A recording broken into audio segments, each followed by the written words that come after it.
નમસ્કાર મિત્રો, આજે આપણે વાત કરીશું લગ્નમાં ફરતા ડિટેક્ટિવ વિશે, લગ્નમાં ફરતા જાસૂસો વિશે. What? હા ભાઈ, બરોબર જ વાપર્યું, જાસૂસ, ડિટેક્ટિવ. હા, તમને લાગે લે અમારા લગ્નમાં ડિટેક્ટિવ થોડા આવે, અમે થોડા ચોર પોલીસ. ના, દરેકના લગ્નમાં ડિટેક્ટિવ હોય જ, પણ એ અલગ અલગ વેશમાં હોય.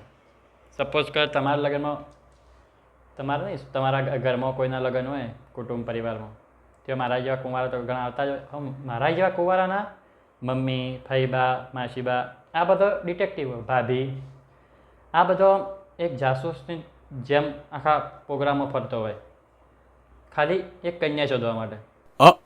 શું શોધવા? એક કન્યા શોધવા માટે. દરેકની નજરે જ્યાં કન્યા મળે ત્યાં પૂછી લે, તું કોની છોકરી, તું કયા ગામની, કેવો પરિવાર, બધું, તું શું કરે છે, અમારે એક ભાઈ છે, અમારે એક ભાઈ, બસ આ જ વાત ચાલતી હોય. હવે આ બધા આવું કરતા હોય, પણ ભાઈને કોઈ આવી કન્યા જોવામાં રસ હોય નહીં. ભાઈને રસ એક જ જગ્યાએ હોય, એ છે ભોજન સમારંભ. બસ ભાઈ થાળે લઈને જેવો સ્ટાર્ટ થાય ભાઈ પહેલો લાઈનમાં એ જ ઊભો હોય, બાસુંદીની જ રાહ જોતો હોય, શ્રીખંડની જ રાહ જોતો હોય કે ક્યારે પતંગ બીજી વાટકી લેવા જો. અને આવા ડિટેક્ટિવ દરેકના લગ્નમાં હોય.